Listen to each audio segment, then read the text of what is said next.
Hello and welcome to the Daft Souls podcast. My name is Matt Lees and today I'm joined by Gavin Murphy and Stephen Hogarty. Howdy do. I've not played much this week. I've played a bit of Bloodborne, which I'll talk about a little bit. But Gavin, why don't you start us off? Because you've been playing a game that's not even bloody out yet. I know. I've been playing, I don't know. I don't know how I get to do the things that I get to do. How did you get into the game factory? Did they let you in? Well, His dad works at Nintendo.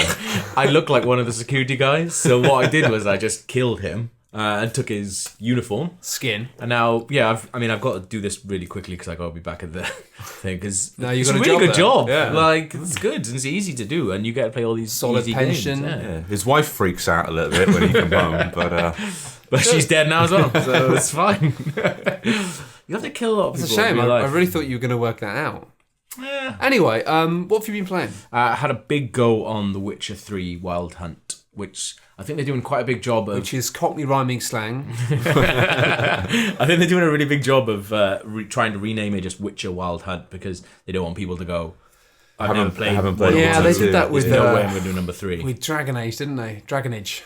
Yeah. Dragon Age Inquisition. But the annoying thing is, I've played a bit of Witcher 2 and I like Witcher 2 a lot, but I've hardly played any of it. And I'm already thinking, I really should play The Witcher 2. Yeah. Especially because it still looks gorgeous and it's still really good. But then you could wait a month and just play Witcher Wild Hunt instead, or Witcher 3 Wild Hunt. Fuck, they've got me. What are they hunting?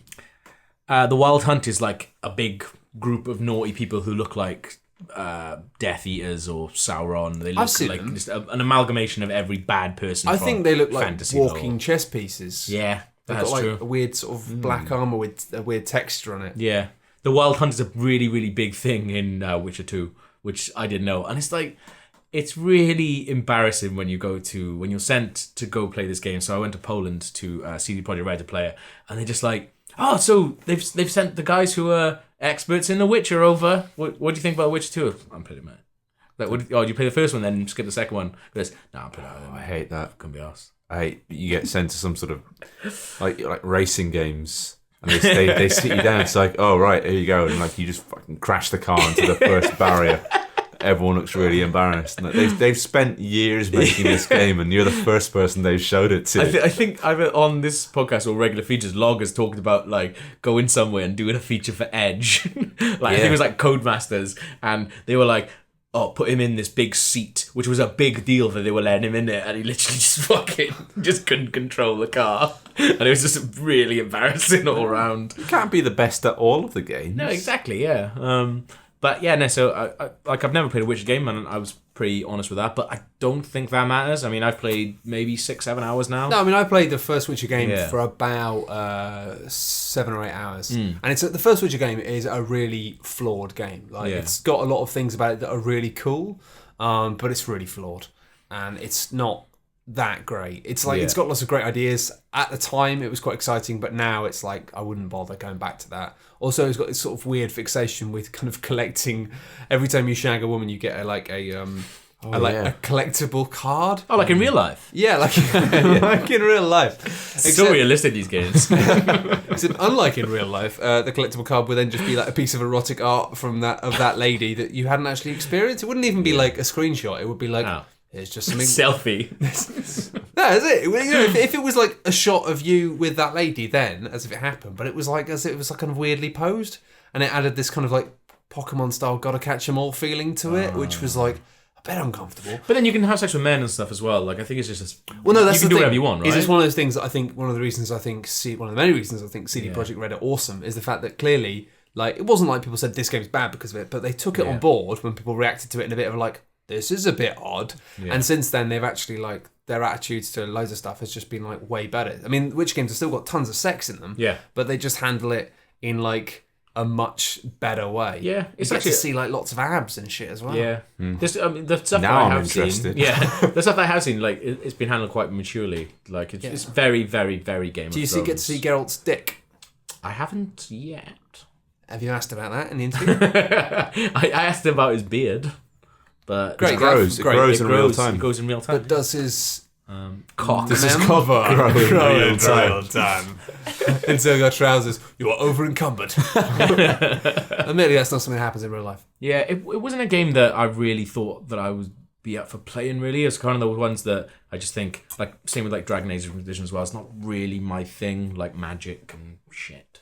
But I think that the thing that the Witcher games always did really well was they actually like it's rare in RPGs to give you a character. Yeah. You know, most of the time it's like make your own character. Blank slate. I think that's what I like. Yeah. And I think the problem with making your own character is it's fun sometimes, but you always have this tendency, unless you decide outright, I'm going to be really evil or like I'm going to be a bastion of goodness. You just tend to kind of feel like that your avatar is somehow a reflection of you, and then you feel a bit bad about doing anything that's bad. That's sort of the idea, isn't it? That it's like it's a vessel for you to be in this world, and they try to leave it as blank as possible so that you can become that character. But do you not find that often it means that you then make really boring decisions because you kind of feel like you don't want to be a really nasty person? When I make decisions on RPGs, I consciously try and make the decisions that I think the designers wanted me to make so that I experience the best content. Wow. See, I don't mind so much about the choices thing, but I think what I do mind about is like I like to play games for story, and RPGs do have really, really good stories, but how can you get into a story if you, as the main character, you're sort of just observing everything, even though you are getting actively involved. You're not really actively involved. Well, there's ways they get around this. Like, I mean, like obviously classics like Planescape Torment got around it with this idea that like you've been loads of people and you'll be loads of people. Yeah. The person you are now is sort of just a part of a long chain. Yeah. And then I mean, I've been playing like, you know, Pillars of Eternity, and that's really good as well. But that does that whole thing of like, you know, souls carry on and it's like past lives. So it's the idea of now it doesn't matter who you are, but clearly your past lives have had significance. But yeah, there are only so many ways you can shoehorn in a main character into a story and allow the main character to be whoever they want. Whereas what I love about The Witcher is the fact that you are like... It's like a dude. Just like an actual Geralt of Rivia. Like you're an actual weird man. Dude. You're a weird dude, aren't you? Because like you're a mutant. A lot of shit has gone down, You've had a bad time and lots of people don't like you. Yeah. But loads of people will pay you and look after you because you're really useful. Yeah. You can specifically kill things that other people just can't. And then stuff like Mass Effect, like Shepard is a good balance between those two things. Yeah, and you basically decide as past, but Shepard as a character is still well known. Yeah. And people have an idea of who he is, even though you place a lot of your own personal choices into it. Yeah, that's a fair point. It's true, but I think they've kind of simplified the options a lot more. Like, you know, in the thing that was clever about what they did in Mass Effect is you weren't really ever in control of the character that much. You were in control of like the way he reacted to certain situations. So the way they got rid of good and evil and turned it to being like polite and decent and being like rash and angry. Yeah. So really it was a clever way of getting around it because really you weren't ever really making any choices. You were just being like, well, you did get to make some choices, but a lot of the time it was about how you reacted to the situations that were going to pan out. And it didn't really matter what the guy was anyway, if you were a guy or a girl, or if you had sex with men or women, I guess. Absolutely. All the other stuff, all the stuff you really had a choice about was sort of, you know, irrelevant. And that's why it's great, and that's why it was nuts when people had a massive go about, you can have sex with aliens. It's like, but it doesn't matter, does it? Yeah. Like, we'll all be dead one day. Exactly. But no, which is really, really good. I was telling you guys about earlier, like it's. I think one of the developers got tweeted the other day, and this is the thing I really like about CD Projekt as well. They just don't give a shit. So some guy, they dropped a new trailer the other day, and some guy just random tweeted one of the developers going, "Yeah, but how long is it going to be?" And the guy was like, "Oh, it's going to be like 200 odd hours. Like it's going to be way more. Like if you do everything, it's going to be over 200 hours, which like for a lot of people is a massive, massive thing because it's just a massive, huge game." And I was playing a little bit and I'd finished like a big sort of one of the big quests, got back to the pub, sat down, started speaking to a guy, some dickheads walk into the pub, start being a dick, and you have the decision, you can either leave it, you can like intervene, or you can just beat the shit out of them, and you actually end up killing a dude. He's dead. No one does anything in the pub, you're just like, alright, sweet, I'm gonna go collect your bounty, speak to your mate, off you go. Open the door, and there's a guy there with about maybe like 6 guards going, you kill my son, you motherfucker. Like, arrest him. And like you think, okay, well, now I've got to fight 6 guys at the same time. It's a little bit harder than one inside. No, they arrest you. You get all your shit taken off you. You wake up in prison. And then you're walking around prison trying to find a way out of prison. The guard's not speaking to you. So you speak to everyone there. They're not really having any of it. And then you find one guy who says, okay, well, if you do this thing for me, I'll give you a bit of information that'll get you out. You do that, so that opens up a little, like, nice little mission thing. Then you go speak to the guard. He lets you, like, have an audience with the judge. that you speak to the judge in front of the guy as well. So it's like a proper, like almost like a court thing. And Law and Order. Yeah, exactly. It's exactly like that. And then that opens up another like tree of missions.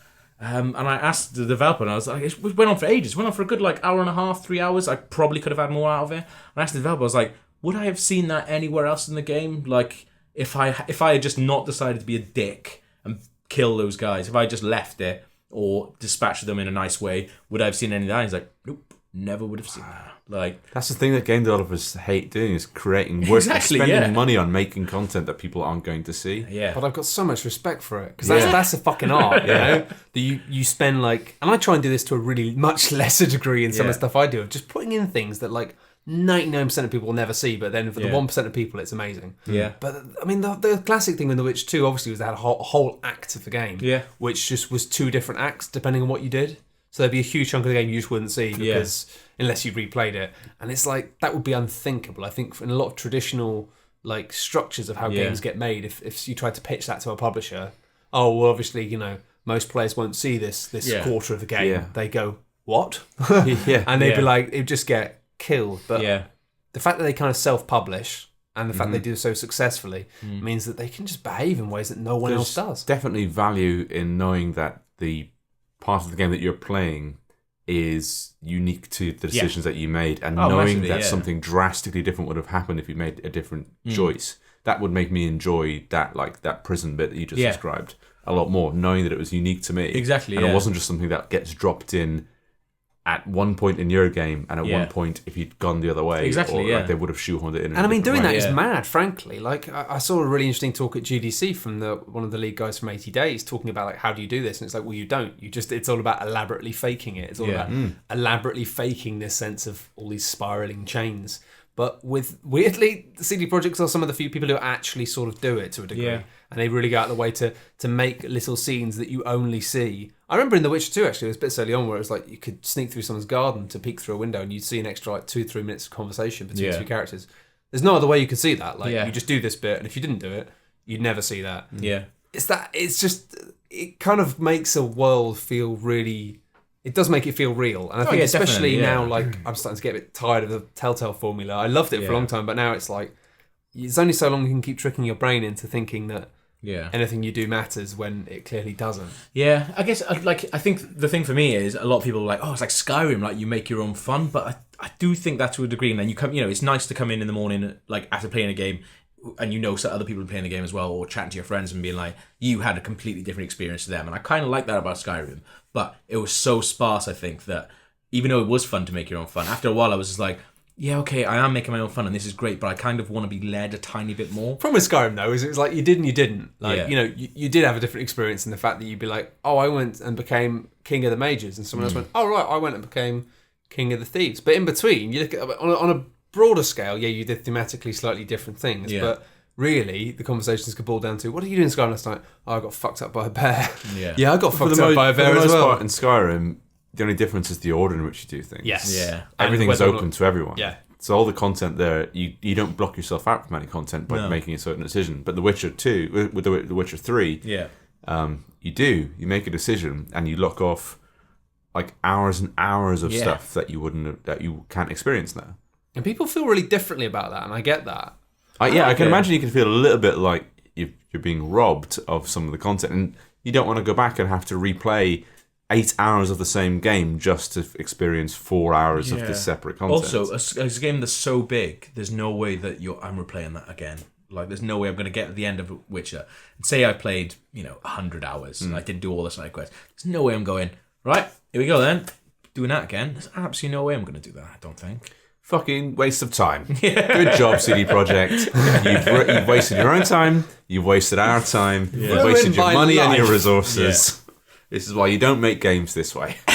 I am really excited about it though, mainly because the combat in Witcher 2 was really interesting, but it was really quite difficult to get a hang of, and it had this really heavy emphasis on preparation and potions and magic. And I love that, the idea that before you go on a mission, you wouldn't just be like, well, I tried to do that. You do that thing of being like, oh, there's some of these monsters in a cave, go and kill them. You'd be like, cool, let's go and kill the monsters in the cave. You go into the cave, you get fucking torn to pieces. You just get so murdered.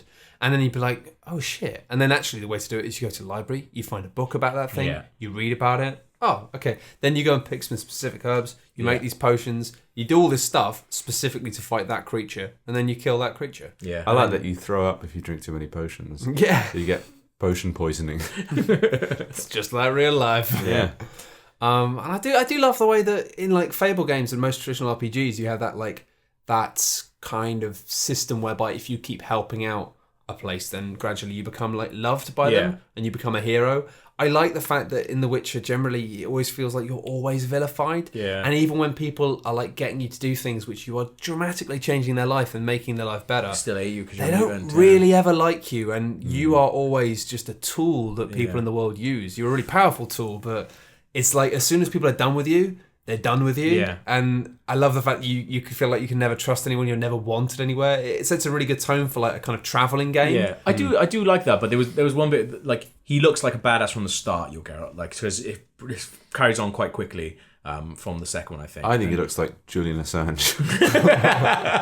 But he's got a giant sword, like, he starts off and he's a badass, and people are still talking to him like shit, like, you fucking scut, and like, the little sort of farmers are talking to him like that, and you think, you just being serious, mate? Do you not read the papers? Yeah, like, look at me. What about this do you think is going to end well for you? Like, I'll put you on WikiLeaks, mate.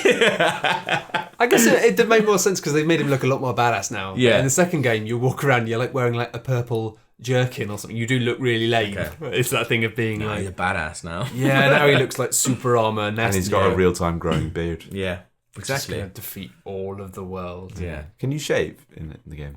Yeah, I think you can go to different places. And I think there's even like a DLC planned where it's going to be like a custom beards. I think one of the things that they said in the so the big thing like a couple of weeks ago, they're like, it's going to have a real time growing beard, but it won't work if you install the hair and beard DLC.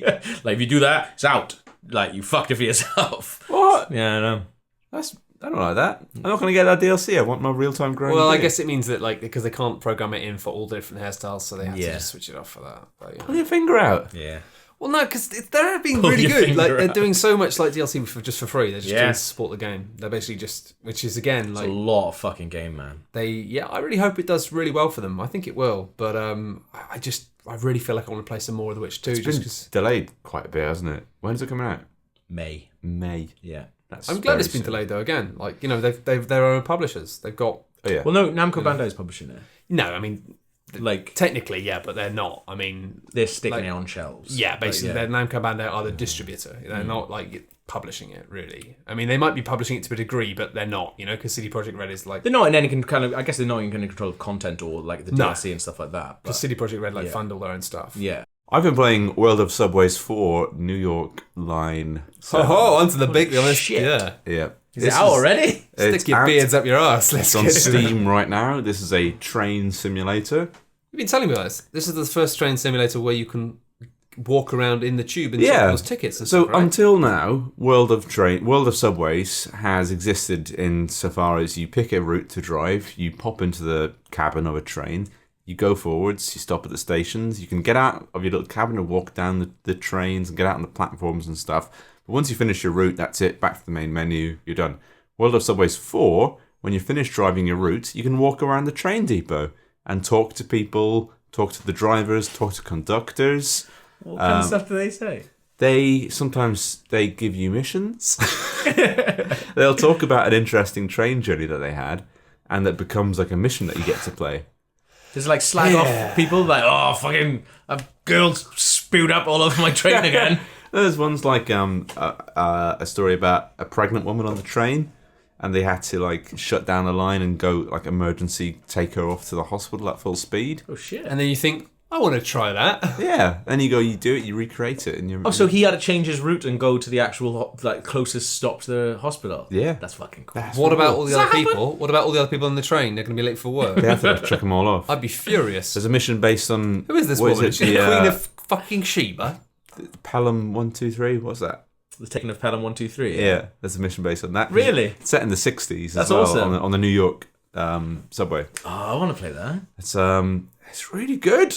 I really like it. I mean, it's really chunky. It's like Eastern European, terrible voice acting. Isn't that sort of the point of those games, though? That's the kind of thing that people sort of like about them. They are a bit shit. It's a thing that I like about them. But I've been looking at like reviews from like train enthusiasts, and they're all like, oh, the acting is so bad and the animation's so bad and all the people. Training and stuff. enthusiasts What do they really want? care about acting. Yeah. They're really big into it. You should see them talking about like the Oscars and the Emmys. It gets brutal. We've never really talked about simulations actually on this podcast before. So do you want to just do that? What, like truck simulators and? Well, no, because I know that maybe to like people who don't play simulation games, I've already talked to you a bit about them. Yeah. I know that you've been in simulation games for quite a long time. You've done a lot of amazing writing actually about like simulations and stuff. I can't remember where the best place to read those are. Probably on PC Gamer, as some of it was. Yeah. But you've done lots of diaries and stuff in simulators. Yeah, but since then, they've really kicked off, and they've sort of become these weird, quirky things that are often now people roll their eyes at them as the whole point of them is that they're supposed to be silly and broken. But there's a different appeal to them. Because some of them have reached a point in the quality of production now that they're actually enjoyable for normal people to play. But there's something really satisfying and nice about the mundane.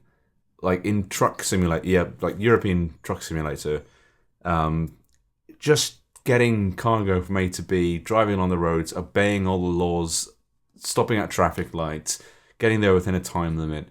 There's something really nice about that. That's really hard to put your finger on or explain to someone who's never done it before.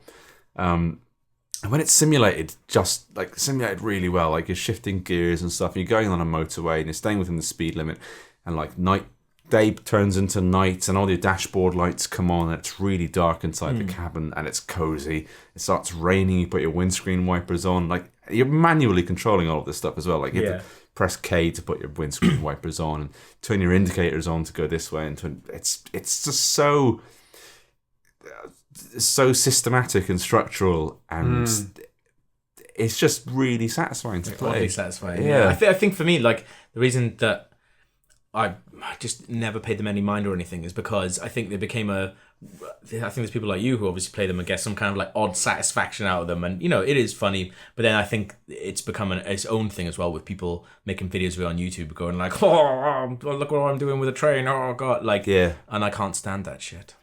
It can be, yeah. Especially I get it. I mean, there was the joke. I mean, the problem is, it's just one joke. Yeah. But the joke was that like let's play this really mundane game whilst pretending it's like this sort of like super explosive, exciting thing. Yeah. Doing all sorts of mad, like putting dubstep in the background and playing footage of trains, and it's like that's quite a funny joke, but it's one joke. It's one joke, right? Yeah. And it hits the head when you do. I think Goat Simulator is the one where it's just like, it's not funny when you're like, oh guys, look how crazy we are. Like, no, that's not why it's funny. But it's become a thing now that people make these games with the hope of courting the appeal of YouTubers. Yeah. And I remember actually watching a video of PewDiePie looking at some of these and just being like, and being like genuinely, because you can tell that he knows that these games have been made for him. Yeah, definitely. And he's just like, this is rubbish. What is this? Yeah, some of them are awful. Like, there's like street cleaning simulator.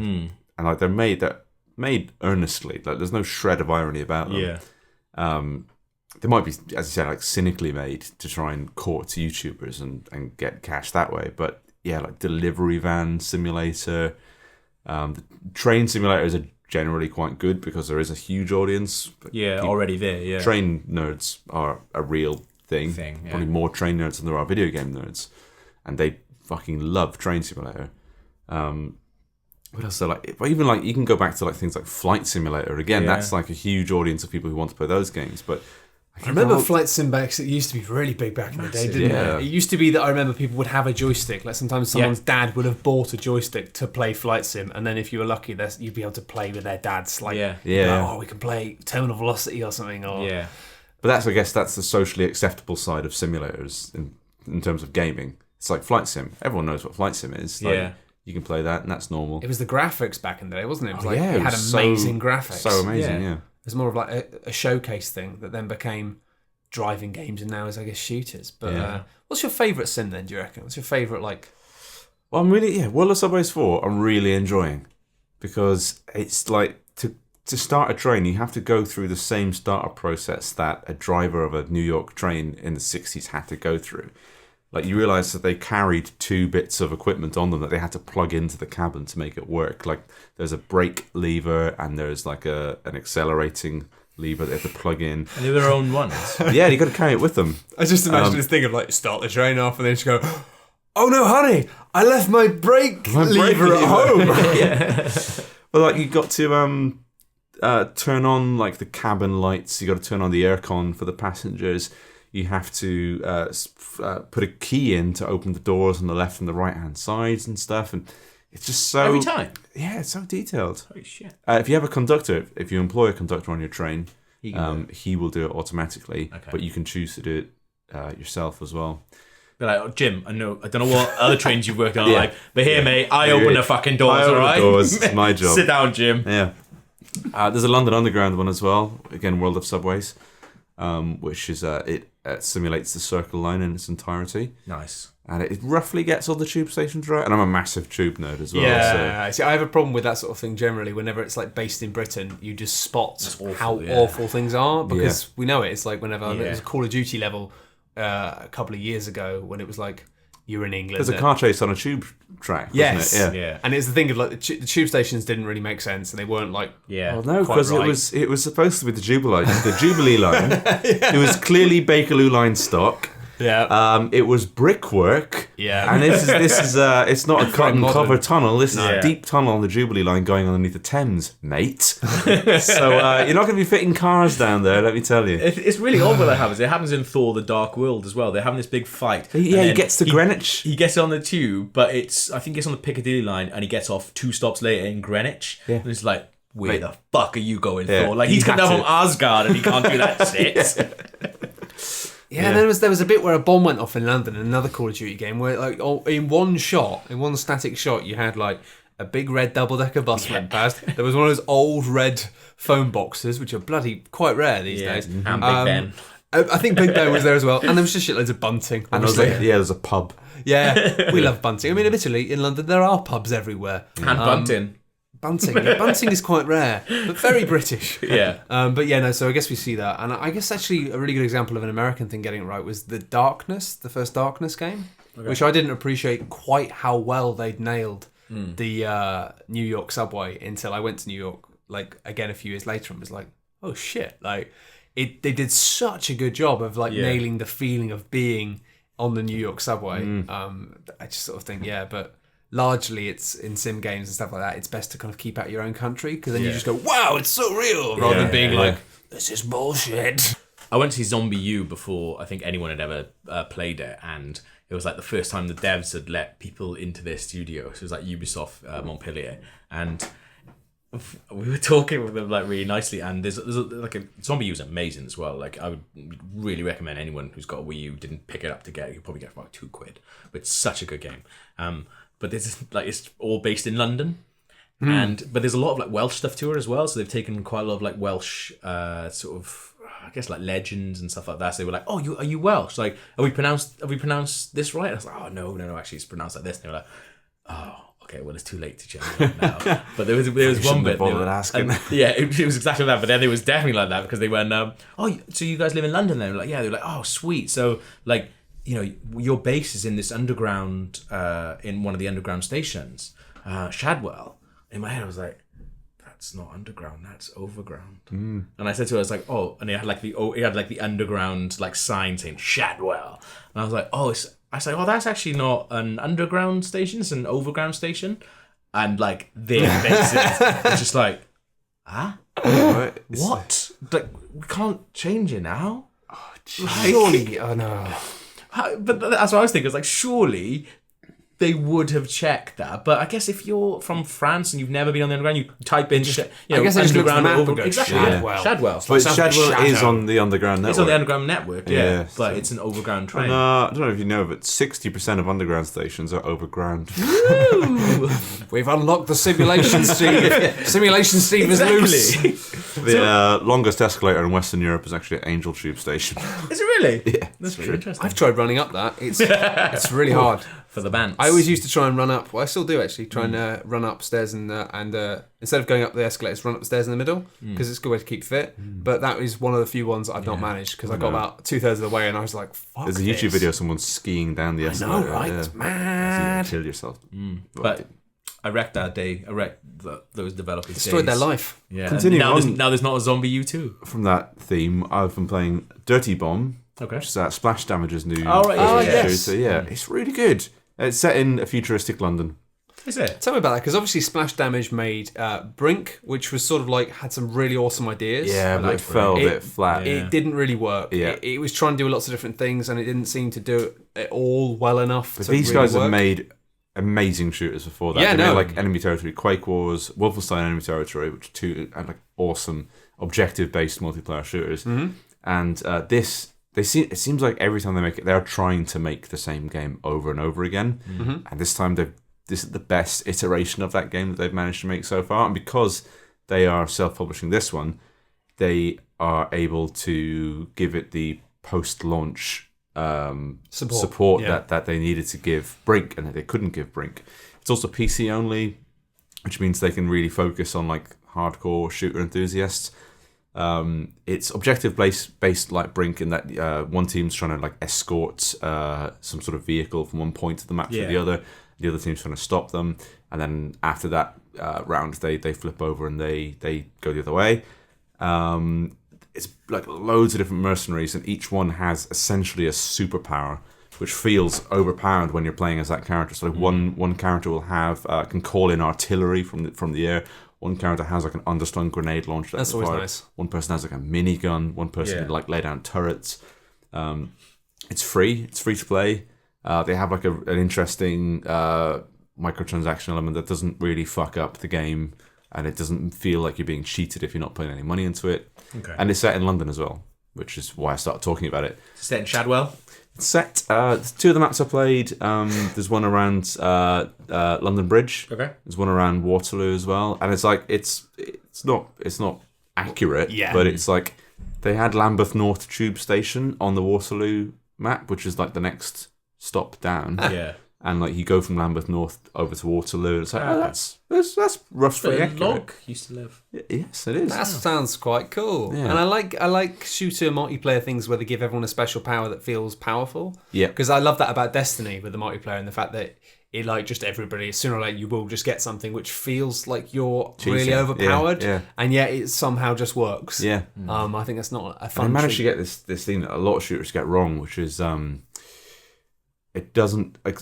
In some shooters, you feel like you're piling bullets into an enemy and they just won't go down, and they put a few into you and you're dead straight away. And you go, "This." It feels like bullshit. They have more HP than I do, but in this game, it feels like I'm shooting at these enemies and they're dying, but at the same time, I'm soaking up a lot of damage and being given enough time to get away and heal myself. Yeah. So it must be a really subtle sort of math. Might have been that you just playing against Press, who are notoriously very bad at games. That's true as well. Every time I played a Gears of War game at preview, I thought the multiplayer in this one's really good, and then I tried it at launch day and just ruined. This is pretty much what I said to the developers as well. They're like, "Oh, did you enjoy it?" It's like, "Yeah, I really liked it, but I know I'm shit at this kind of game, so I'm not gonna lie to you. I'm not gonna play a lot of this game when it comes out because people are so much better at it than I am." Talking of being really shit at games and tying it back to what you're talking about with Sims, was I tried to play Elite for a while, and it was so incredibly frustrating just because it was so hard and there was so much to remember. I just couldn't. And actually, I do want to play Euro Truck Simulator 2 at some point, just because I figured practice for Elite. Well, I can't really. I can't. I don't have a driving license in real life. I can roughly drive a car. Yeah, driving license in real life. You got one of those virtual driving licenses. I've got quite a few of them in video games. I can't remember specifically. Gran Turismo A license. I'm sure at some point I'd be given an S rank in like Mario Kart or something. But so I can't drive in real life. So I kind of figure that maybe I should just rather than trying to simulate driving a spaceship, maybe I should just try and learn how to drive work a your truck. way up to that. Yeah, I just feel like maybe I'm trying to bite off more than I can chew. BMX, car, truck, tube, spaceship. I can't operate a spaceship. It's like, of course you got to operate a spaceship, dude. You haven't even got a driving license. Like, you're provisional. Come on. You can't do like a 3-point turn to illegal standards, and you're trying to fucking dock a spaceship. What's wrong with you? But anyway, I guess I'll briefly talk about Bloodborne, which you've also been playing as well, Kev. Yeah, you haven't been playing, Steve. I have not. That's all right. Don't worry. I'm not worried. Don't worry. Do I look worried? Yeah. Look like you're shit now. Because Bloodborne sounds really scary. Bloodborne is actually scary. Really scary. Which is something I've been really surprised by. Because I'll be honest, what I was kind of going in for, I love the Souls series. I love all the stuff that From Software makes. Actually, I don't think you ever mentioned. Have you played Dark Souls? It's very funny, Gav. I don't love everything they make, actually. I thought Armored Core was a bit shaky. But anyway, I love the Souls games. I just sort of wanted more of that. Yeah. And I was expecting that. As it turns out, Bloodborne is quite different. It's got a really different tone, a really different kind of setting. It's all like Hammer horror, werewolves. It's beautiful, yeah. It's beautiful. It's dark as hell, to the point in which it made me realise that the gamma settings on my television were wrong because the game was supposed to be darker than that. Yeah. And it's really scary, which is something that, like, there's a lot of atmosphere, and there are definitely sections of Dark Souls and Demon Souls which were scary. Yeah. But this whole thing is just terrifying. It's just uneasy. It feels you like a sense, even when you're back in the hunter's dream, it's so weird and uneasy when you speak to the other hunter, when you speak to the doll, and you see these things everywhere. Like, it just fills you with just unease, dread all the time. And Absolutely. I love that, yeah. You not just go home in it. You just go back. Not to really, where you because when you go home is one of the creepiest bits. Really? Yeah. Yeah, the hunter's dream. It's very bright and nice, Yeah. but it's odd. There's a doll. So weird. It's a life-size doll that's just a doll for a while, and then suddenly the doll comes to life, and that's the thing you talk to come to level up. It's weird, but it's not like super. It's not super creepy. It's still nice, but and even your friends in it are these little things called the messengers, and they're like little zombie babies. Yeah. And they're quite like like them. they're brilliant, but Why they're are you friends at zombie babies? well, it's not that you're friends with sell them. you guns. Get some proper friends. It's just that they're nice to you, Yeah. and so you end up liking them just because they're nice to And you. they're not trying to kill you, yeah. One of the few things that aren't trying Yeah. to kill you. But some of the enemy design in that game is fabulous in the fact that right off the bat you've got all these werewolfy people. There's this idea that something is wrong with people's blood and they're turning into werewolves. You've got full-on proper werewolves that are nasty. But you've also got like, and what I love about it is there are monsters that you start to meet where like you're kind of afraid of them, but also like you kind of feel a bit sorry for them sometimes. There are these weird bird things, and they're like big giant crows. But they're so dark and they're so still on the floor. But often when you first meet them, you don't even see them because you think that they're like foliage, and then suddenly they start leaping at you and barking with this horrendous growls. But then you really feel they scare the shit out of you, and you hate them. But I also feel sorry for them because like they've clearly had their legs broken or something, and they can't stand or even fly properly. For me, like the first time I saw those birds, I was like, "Fuck, that's just Miyazaki like proper trolling people." They're just like they start crawling towards you, and you're just like, "Oh, I can take care of these easy," and then they just take into the air and they can like actually come your at head you and stuff. Yeah. So, but then once they do that the first time, you absolutely shit yourself. Then you go, right, okay, I understand what these guys are. But then they're put in like position, so they're always on the floor. But then there's this one bit where you go down to the sewers and you're walking down and you don't notice there's just a couple of them just perched up like normal birds, and they start being like normal birds. Then it's like, no, that wasn't the deal. Like you're meant to be on the floor. They just start leaping in your head basically and scaring the fuck out of you. Also, I mean, the one thing is there's a couple of things. First of all, like Bloodborne actually looks incredible, which is something that I've never seen in a kind of any of those games before. Yeah. Because they've actually had a budget, so they've made something that is gorgeous. It's amazing, dark, gothic city that's all like interconnected, and it, you know, really amazing level and world design. But then also like the sound design in that game is incredible. I've been playing it with headphones, and it does this awful thing of like whenever enemies are right next to you attacking you, the audio mix is really high, which means sometimes if an enemy comes out of nowhere and attacks you, you'll get this blast of sound that will make you jump out your skin. Yeah. But also like there's this really delicate mix of stuff going on. So it's incredible. Like sometimes in the earlier sections, there are like buildings with people you can talk to, and you'll only know that it's a lot easier with headphones because you'll get close to a building and you'll be able to hear people inside having a conversation. And you're like, oh, there's people in this building. But then often you can hear like little coughs and howls in the distance. And there's a bit where quite early on, I'm trying to avoid spoilers, but quite early on, you come out of this door. And it's this really wide open area. It's the first time you've kind of seen this sort of thing. It's like, this is a big area. And then you have somebody basically shouting at you to say, turn back. And there's all these wolves strung up on burning crucifixes as a kind of warning.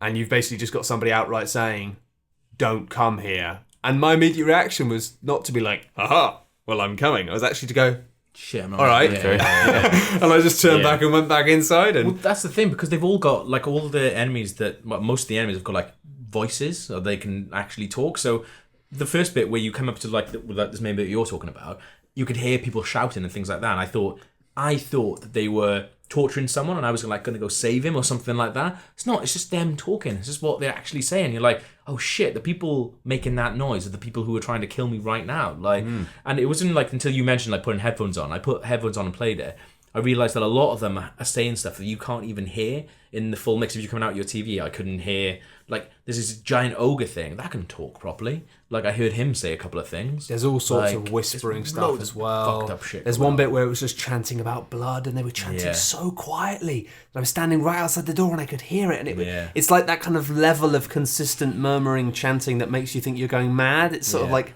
almost so low that it's in the base of your brain. That sounds amazing. It's really absolutely good, stunning. But also, like, it's so intense to play with headphones that it's like it's a real experience. I've been trying to do it whilst hungover and ill, and it's that combined with the fact that the game fucks with you in really interesting ways. And I mean, it's worth saying that the ways they really fucks with you in interesting ways. A lot of the times people didn't like Dark Souls was because it had a habit of kind of using cheap tricks sometimes. Especially in the second game, I thought Dark Souls 2 was really bad for just being like, oh, here's loads of enemies coming out the door, you didn't expect that. That's not clever. Oh, it was really, I think the second game was quite poor, especially now I've played, Bloodborne a lot more. But even in the first game, a lot of it felt a bit like World of Warcraft style thing of being like, you had to learn almost like a dance of being like, well, you run along this wall and you're safe, or like, you run forward, then you run back, and then they throw a bomb at you and the bomb goes off, and then you're safe. And it was almost like that learning patterns that you had for like World of Warcraft raids of being like, in order to do this boss, you just know these things and you do it carefully and then you're fine.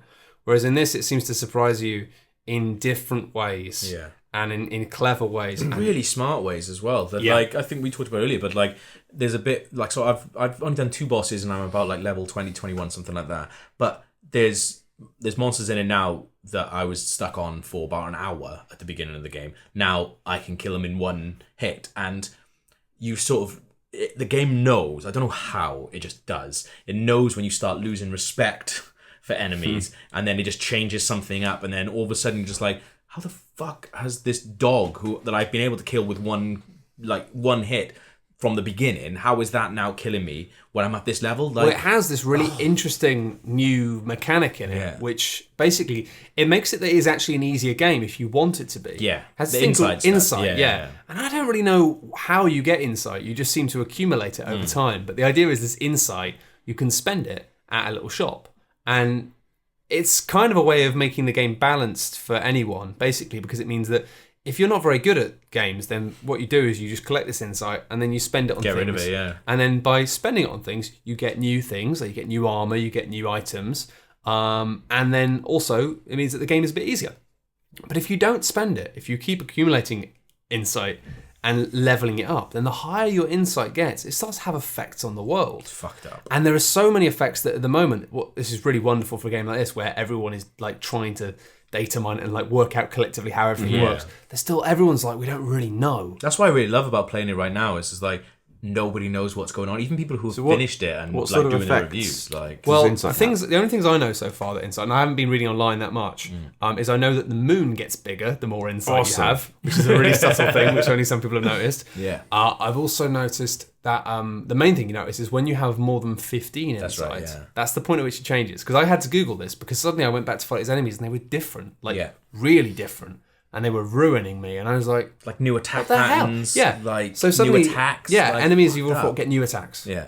So suddenly these enemies that I was fighting had this new ranged attack that they'd never done before. Yeah. Other enemies, they had like different weapons, basically. Their weapons were way more effective. And I don't know if it then scales up again more, but it has this thing of you kind of feel like, well, you have the choice at any point to make the game easier, but it's like, do you want to keep ramping it up, or do you want to scale it? And I want to see what sort of stuff happens. Yeah.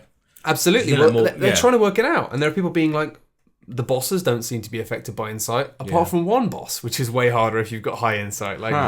And I mean, that's always been the appeal of Souls games, is the fact that there's always like tons of stuff and not everyone will find it all. I've already found a few little things that I think were by pure chance. Like I talked to one character whilst wearing this outfit and they gave me something and I was like, oh, that was just luck. Yeah. There was a thing today, like someone tweeted about being stuck on a particular boss, and like I didn't really have a problem with that boss, but I've had a problem with another boss. So you can't be like, oh, that person doesn't know what they're doing. But then there was a couple of people tweeting in going, oh, there's like glitches, and people were talking about using glitches as a legit way of like killing bosses and stuff. Yeah. Which at the beginning I thought, oh, that's ridiculous. Why would you do that? But then I think that's almost part of like the This is what I the souls heard and the about thing. I was Dark like, Souls I 2. don't personally believe. If it glitches out and you kill it, fair enough. But like Matt was saying, like part of the gameplay is knowing how to trigger people's range attacks. Like they'll throw a bomb, then you run back. And I kind of feel like you sort of like you're playing the game's systems, and if you can glitch an enemy, like when I played Dark Souls 2, I didn't play much of it, but there was an enemy where like I managed to get him into a corner and I could just like go for it. Yeah. And I felt like I was cheating the game, but I also felt like cheating the game was because the game's cheating me as well. So at the time, it's sort of like yeah. it's a give and take thing. I think so, and I think it does feel a bit less like that in Bloodborne, which I like. Oh, it hasn't happened to me yet. That's the thing. Well, no, that's the thing. People were saying like,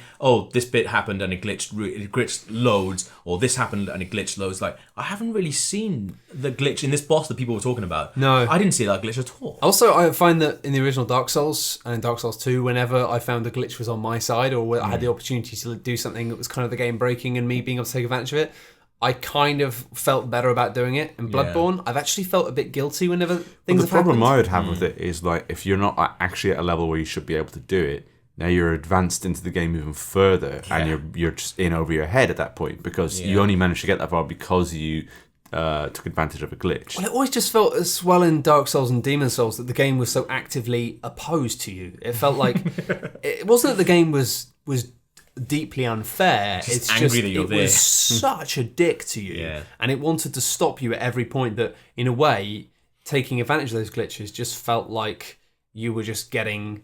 Like, you were just levelling the playing field by looking at whatever you could. But then the other way, those games were also a bit more shonky and a bit more broken, whereas Bloodborne feels a lot more, like, well-polished and also, so far, not that cheap. I mean, the main difference, really, in terms of how the game plays is that the combat system now is a lot more, like, fluid and responsive and a lot closer to, like, a proper action game, like Devil May Cry or Bayonetta or something. Oh, yeah, I'm being way more aggressive than I thought I would have to be. Like, you're actually, like, there was a bit, I'm hanging back loads and I realised you really have to go for it. It's a lot more competent in terms of how the combat plays, and if you're good at action games, you can be really good at this quite quickly. And I don't know, I felt like I haven't really felt the need to try and cheese stuff. I've always just felt like I'm not good enough. I've gone in with a plan for each of the bosses. Like, I've maybe I did Cleric Beast first time, so I didn't have to do that. But for Gascoigne, when I went in and did that, like, I went in with a proper plan, and I was like, right, what has happened before that has hurt him the most? Okay, that's what you're concentrating on this time. Died, gone back, okay, right. That worked, that didn't work. Like, that was what I really, really liked. I think and I think the strength is, though, actually, that I remember probably the point in Dark Souls where I realised that the trick of the game was just trying to not be terrified. Yeah. Because they're one of the most frightening enemies in the original Dark Souls was the Gaping Dragon. Actual horror design, a horrible thing. And yet, actually, probably the easiest boss fight in the game. But it's just the problem is you're shitting yourself. You need to stop shitting yourself, and you need to look at what's going on, and you need to be careful and calm and methodical. And as soon as you do that, it's easy. Done, yeah. And I found the same thing with the early bosses in Bloodborne. That the problem was they were scaring the fuck out. Yeah, Cleric Beast is fucking horrible. And Father Gascoigne, terrifying. Yeah. And the thing is, what I'm loving about this game as it goes on is it's because it's a horror setup. It's increasingly, I'm not getting out of that zone of being like scared. Yeah. Like, whereas you kind of get into a habit of being like, it's fine, I'm not scared. Whereas I'm constantly scared of everything I meet in this game. Especially because I'm not going to spoil anything, but it starts to do things to you, and you're just like, what the fuck just happened? Like, it kills you in ways which are just like, what did you just do to me? Yeah. Like, and it's genuinely very frightening. Yeah. It's really, really good. There was a point the other day where I was in my office, like, the first time I beat Cleric Beast, and I was holding back for like at least like 3 minutes, and I was just afraid to go attack him. I think that's what you're talking about, where you're just like, I don't want to attack him, I don't want to engage with this. But then there's a point you have to go, right, fucking man up, get on him. Otherwise, you're just going to be circling him for the next 20 minutes doing nothing because they're so fucking scary. It is very, very good. I think a lot of people are kind of I don't know. I think a lot of people are. It's worth having a look. Even if you've kind of looked at Dark Souls in the past and not enjoyed it, you know, if you really hated Dark Souls, then maybe kind of hold off. But I think it's got a lot of appeal that other games in the series just haven't. I'm going to try it. Do it. And I'm not going to be scared because I'm not a pussy. And on that bombshell, let's have some questions. So first we've got a question from Jack Easton, who says, Alien Isolation aimed to capture the film's atmosphere. What other films would you like to see given the same kind of adaptation? Jurassic Park Isolation. That's your answer. Next question. Blade Runner Isolation. Blade Runner would be awesome. Blade Runner's already had a cool point-and-click adventure game. Bambi Isolation. You don't know your mum's dead, and you just spend the whole game looking for her. Never find her. She's dead. Bambi's crawling through air vents, popping out. pretty much like every sci-fi game has pretty much just tried to ape sci-fi Blade film. Runner, really, isn't it? Like, but I think Jurassic Park is do a good game. Like, why isn't that a good? That should be an amazing. Yeah, just game. great one. Even if it was just Which trying one's to the hide... top-down one? Yeah. Yeah, that was really good. Hang on, it's just a mod, isn't it? Just mod Isolation, so it's a Velociraptor. Done. Oh, fuck, that'd be really good. Yeah. They are working on a new game. Like, I hope they're not working on Aliens Isolation. Get on Jurassic Park. They definitely Isolation. are. There's not so much bloody isolation if there's loads of aliens, Exactly, are there? yeah, it doesn't make any you sense. You got a party going on. Exactly. Anyway, right, Stevie Teese. Now that Bloodborne is out, are there any other games that you're looking forward to with similar enthusiasm? I wasn't really that excited. I was going to play it, but I didn't. I had no enthusiasm for Bloodborne before it came out. There were so many games I'm looking forward to at that level of enthusiasm. I didn't get involved with the hype at all for Bloodborne. I didn't look up anything about it, so I wasn't really waiting for it. It just sort of happened. Yeah. What am I looking forward to? Firewatch, that Ollie Moss game. Firewatch is Really actually, I saw that briefly at GDC. I'm looking forward to GTA 5 on PC. Finally. Yeah, it's coming out soon. In April, this month. You can, I think you are able to preload it right now. You can. Yeah. And I'm just looking forward to the mods people are going to make for it. Yeah. It's going to be amazing. And they usually do some interesting things with the PC version. Like with GTA 4, they had the movie making stuff. And Yeah. So I'm looking forward to a whole bunch of stuff. Xenoblade Chronicles, I quite fancy that when I get when I get a chance to play it. Yeah. I'm still blasting my way through. I say blasting. I'm not really blasting. I'm very gently motoring my way through Monster Hunter 4. Probably take me the rest of my life, but I'm enjoying it.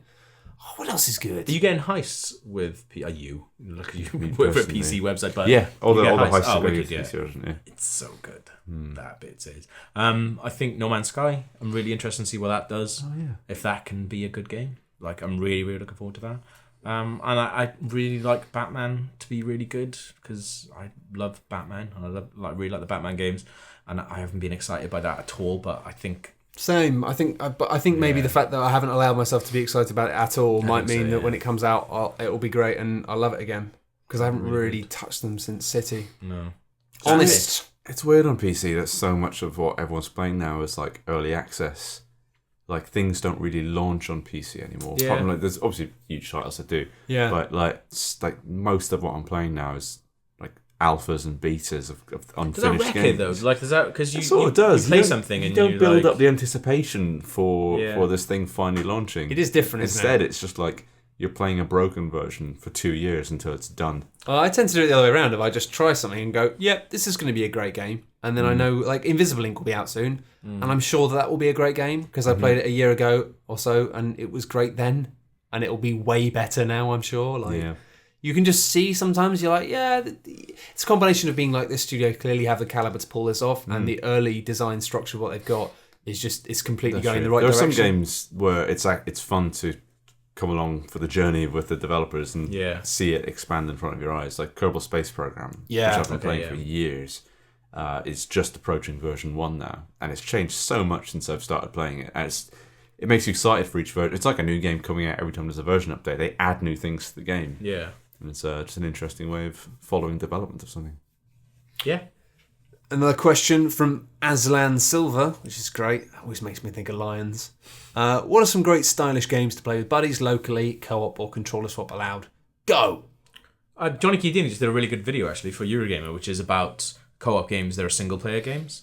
And I have this quite a lot because my girlfriend doesn't play video games, but she loves watching me play video games and they'll sort of affect my decisions and stuff like that. And I think the Telltale games are really, really good for that.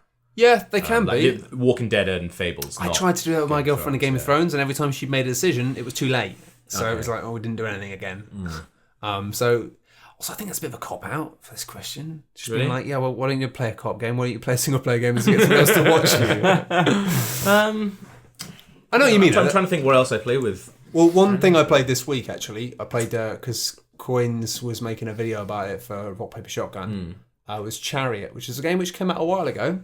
I don't know what that is. We recorded a little, let's play video. I say little, it ended up being about 35 minutes, but it's a very enjoyable and gentle thing to watch. It's basically, it's a game where like you are a princess and your dad was the king, but the king is dead, and now you basically just have to like wheel his coffin around, and you have to just pull it up. And it's a little co-op game where basically what you do is you can play it on your own, but it's great fun with two people because it's basically a coffin with two ropes attached to it, and it's basically like mountain climbers or whatever. So it's the idea of like one person climbs up and then they like duck down to hold themselves in, and they pull the rope in and it pulls up, and then the other person will climb up the rope and up, and then you'll pull it up, and sometimes you have to both pull in to tense the box, and so it can like be a platform, and you can pin it in, and it's really good fun. It's basically what it boils down to is this thing of being like, have you got it? Are you holding it? You go, yeah, I've got it. And then you go, okay. And then they haven't got it. And then it all falls off the cliff again. You have to do it again. That's awesome. It's really fun. It's got a really fun light art style. And yeah, if you want to kind of check that out, then I would recommend watching this video on my YouTube channel about us playing that. And it's funny. It's mainly funny as well because A, it's a funny game to watch people play and be bad at. And the fact that the premise is that you're the princess, your dad's dead, but when you play it in 2-player, the second player is your fiance, and it's just kind of this wonderful thing of like you're having this really long awkward date with your girlfriend and their dad who still talks to you. He's sort of a ghost, and sort of just being like spending all of your time with your girlfriend's dead dad, sort of thing. You'd have to really like someone to do that, I think, to spend weeks carrying around the corpse of their father. Yeah. It's a sign of a relationship. He says they're controller swap, but one controller swap game I've been playing is Titan Souls, which is out next week. That's a really is that controller swap game. You can, again, this is just you being like you can take it in turns. No, exactly. Yeah, that's what he means about controller swap, though. Like, I think he meant. I'm pretty sure that's what he means. No, okay, but yeah, like that is really, really good because like you have like one life each and you just pass it. Like it's such a good game, but it's so infuriating. Because you've just got one arrow, one heart, and you've got to kill a boss, and the boss is so hard. Yeah, that's another one I'm really looking forward to. It's really, really. But again, the thing is that I don't like to read about games before they come out anymore now. Well, it's out in a week, that is, so that's awesome. Really good. Yeah. It's again one of those games I've just seen pictures of and gone, I'll play that, but I don't want to know anything else about it. It's really, really good. It's like I think it's probably going to be one of my favorite games this year, because it's just. You think it boils down sort of Bloodborne to like bare essentials of just like killing bosses, and then you think you've got the boss and you kill it in a way that you think, oh, I've planned this, and then you end up killing in a really fluky way, which doesn't have to happen very often. But it happened to me. It happened to me the other day where I killed one in like it made me look like such a badass. I just love the premise that you've got one arrow and a bow. And if you miss, you then have to just run around and get the arrow. It's like you've really got like a plunder. Like you use your arrow, and you're like shit, I missed, and you just go, gotta go pick my arrow up. You're the worst hero in the world. Yeah, that's what it's like. Having a bow. It's really good though. Just have more. Yeah, 2. And because if you play that locally as well, which I have been playing, like you learn from other people's mistakes, or you think you've learned. You're like, you see someone dying away, and you're like, shit, I'm never gonna die like that again. You die exactly like that straight away. But there's one other actually really, really good co-op game called Panarium, which is coming out soon, and that is one of the best co-op plays I've played for a while. Like, you're a little fat kid, and you have a little fat kid friend, and for some reason you bought the wrong ticket to a circus, so now you're in the circus, and when you're a co-op, you're both in the circus. But this is like this amazing thing where like you have to like avoid all these different enemies and stuff, but you both have to be standing on these little. In the co-op version, you have to be standing on these little buttons, and if your friend's not standing on the button at the right time, like, and you get killed, it's really, really good to just lose your shit at the person. There's a video I made actually for IGN where I'm playing it with someone and Panarium. Yeah, and someone. I love the premise. You bought the wrong tickets and now you're in the circus. Yeah, you gotta be careful which ticket you buy. Such a brilliantly dumb premise. Yeah, I love it. It's a really good game. Team 17 are releasing that, I think. Okay. Sam Gregg asks, which games contain the best awkwardly animated puppet-like sex scenes? He says asking for a friend, which means obviously he's asking for himself. He's going to be chugging himself off gently whilst listening to this. He's going to be sucking himself off. Chugging, I think, is mouth. Oh, no, I was trying to be. You chug a drink. Jesus, Gavin, I was trying to use like a weird, odd term that could be like, oh, it's a bit saucy, but doesn't really mean anything. So Sam Gray can suck himself off. And now you've made it explicit 3 times. Holy shit, Sam! Well done, dude. Why are you bothering asking these questions? Go off, twins, suck yourself off. Weird scene in Fahrenheit, also known as the Indigo Prophecy. Yeah, it's Fahrenheit. Which she has sex with basically an animated corpse. Yeah, that's nasty. That's nasty. Yeah, it's not very good. I'm not going to beat that. Let's just move on. Ben Cotton says, if everyone in life had Mass Effect style dialogue trees, how many people would you interrupt with punching? Well, I think if real life also had the kind of lackadaisical approach to being able to just punch people in the face and then relatively get away with it without any problems all the time. I think I would have punched Gavin a minute ago when he kept saying sucking off. I would have immediately been like, I'm shutting this down. I think anyone who's ever had to work in an office with like either sales or marketing people. If you've ever had to like be involved in like a sales pitch for something, then you'd be punching people out of windows all the time. Every single minute of every like single pausing day. For 30 seconds in complete silence and then spontaneously punching someone out of a window. Going, did you just say that, Chris? See that window? I know what's happening there. I love it. And then the only repercussions would be like, maybe like a couple of days later you bump into the head of marketing and he'd be a real dick to you because you punched like somebody from sales out of the window. Depending on the game, you might punch him, grow little horns. Your eyes are kind of a bit red. Well, no, but I don't know, murdering people who work in sales and marketing, maybe you wouldn't. That might be good karma. Anyway, you might get a little mild halo like in Fable. And finally, Alex of Alexia asks, favourite obscure game from childhood? The kind of thing your dad would pick up at a car boot sale. Mine would be Super Aleste for the SNES. What's mine? I really love the Animaniacs game on SNES. Oh, so good. Yeah. That's actually a really good game, though. Yeah. And I remember being surprised at that era. I remember when I got bought it. This is really lame. This was when I think it was my christening or something when I was a kid. And I was allowed to get a game as a reward or something. You get christened when you were a baby? No, because my parents didn't really get into like... I don't think my parents got into that church stuff until I was about 6 or 7. And you grew that 666 on your head. And you're like, fuck this. He's a devil, baby man. So I got Sonic and... No, it wasn't Sonic. It was Mickey and Donald's in Castle of Illusion. Oh, wicked. On the Great Mega game Drive. as well, yeah. Brilliant. Like, and now, like, you just sort of think anything with that, like, you'd be like, no, don't go near it, don't touch it. Anything with like licensed kids characters or a cartoon game. But back then, Animaniacs was great. Animaniacs was really good. My one, which is sort of similar, is Pushover. Pushover, sponsored by Quavers. It was sponsored by Quavers. It was a Quavers game, you were an ant. You were General... Oh, what the fuck is his name? Have to set up a domino rally. That's right, yeah. It's a puzzle game. You have to pick up domino pieces and place them and push one over. You can only push over one domino. That's right, and it has to get all the way down. And it has to, like, there's this one domino which has to fall last for the door to open. And it was so, so good. Did you eat a lot of Quavers as a kid? Yeah, of course I did. I was a fat kid. But, like, I don't even know how Quavers are involved. I think maybe Quavers were stolen at the beginning. You were trying to get the Quavers back for the dog. Yeah. But the dog's not in it. No. I thought we were going into an intervention there. I don't even know how Quavers were involved. They were just there, and I couldn't stop. Advertised too. But my auntie had it, because like my auntie got me into video games when I was a kid, and she had it on PC, but she also... She didn't play with a keyboard and mouse, she played with a joystick. Right. And actually playing that game with a joystick, because all you've got to do is move, pick up, move back. It was like something... I was playing it, and like in my head, I always thought it was way before it was. It wasn't that... It was obviously long time ago, but it wasn't like as far back in my childhood as it actually seemed, because I was using a joystick. Which is really weird. But that would be mine. Mine was a game I've been thinking about a lot lately. I don't know why. I guess I've just been regressing a lot in my head lately and just trying to like remember and enjoy things I used to like when I was a child. Anyway, it's Soleil. I can't remember what it's called in America. It had a weird name. Soleil. Soleil was what it was called. Sure this isn't an ice cream? Oh, shit! When I was a kid, I liked two things. Soleros and PCs. No, Soleil was like written like, the French word for sunshine. I'm cultured.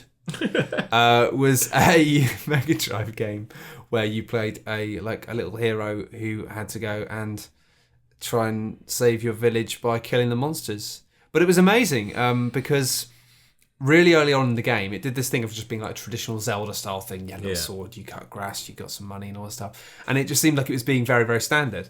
But then right early in the game, you went into this field and you went to like talk to just found a random hut. And it was like, a little tent with a fortune teller. And you went in, the fortune teller, the music went all weird. And the fortune teller like gave you a really weird fortune. You were like, what the fuck was that about? And then you went outside again. And there was a flower outside the door, and the flower started talking to you. And you were like, what? Anyway, then you went back, and there was a dog that was running around the little play park. And then you went, and you talked to the dog before, and the dog goes, woof. Now he talks to the dog, and the dog talks to you. And you're like, okay. And then you go back to the town, and all of the humans, like that you were talking to before, now just speak nonsense. And it's this thing of basically is now you can talk to animals, but you can't talk to humans. But then throughout the game, it basically had this really cool storyline that... this idea that you always thought that monsters were bad, but then actually you end up spending time talking to monsters and you realise that monsters weren't that bad and they were actually afraid of humans and you were just often just running down and murdering them. But it also had this brilliant, amazing system whereby your sword, you could plug in you collected little animals and you could choose two of these little animals to imbue your sword with something. And the different combinations of animals... in Gunstar Heroes, you could have two different weapon types and they create a different thing. It was like that, but with shitloads of animals. And there were so many combinations. Like you could have a flying squirrel, and that meant that when you threw your sword, you could throw your sword and fly it. And then you had the butterfly, which meant you could kind of control things. You combine them too, and you basically throw your sword, and then you could this camera would follow your sword around the map, and you could just control it. And Matt, this game never existed. I don't know anything about made this up. It didn't. Do you remember Alundra on the PS1? That was great as well. That was such an amazing RPG.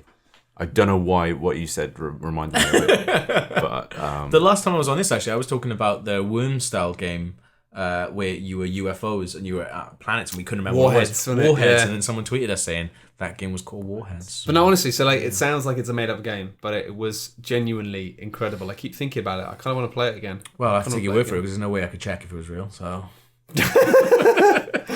And on that note, let's call it a day. Thank you very much for listening to the Daft podcast. Thank you very much to you guys for joining me. Thank you very much. It's been a real pleasure. If you have enjoyed this podcast, you can rate and review it on iTunes, or you can just share it with your friends, or you can write the word on your hands with a biro and clap. And show clap. it to your mum.